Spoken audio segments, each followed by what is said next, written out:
How do we deal with our shadow? We observe. We watch ourselves. We become the witness in our interactions, in the way that we live, in the consciousness that we operate from. And when we find ourselves reacting in a way that feels less than, we ask ourselves, is this what someone who loves themselves would do? Is this how someone who loves themselves would be? And you sit with that. The answers will come. And slowly you peel back the layers of the defensiveness, of the reactionary words and the closed way that you move through your life, of the destructive behaviours, of the thought patterns that creep up.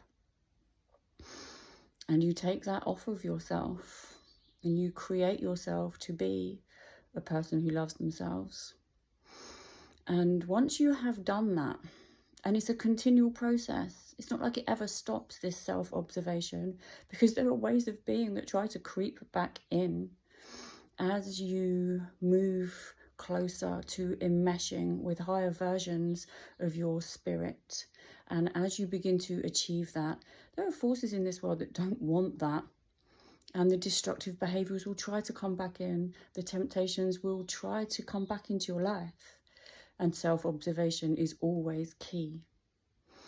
But once you start doing this, you will not need any of the codependent relationships that you have found yourself in.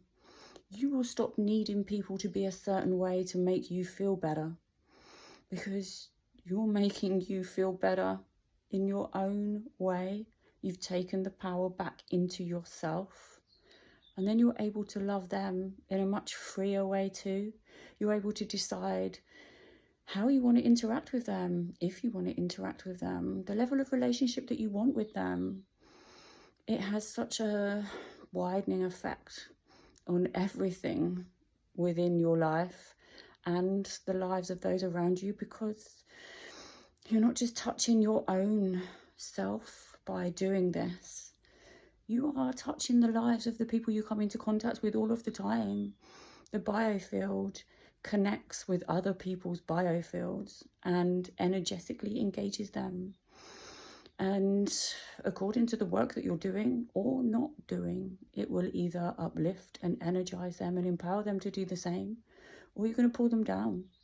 And the aromanic forces that exist in this world are going to latch on. So stay in the state of self-observation.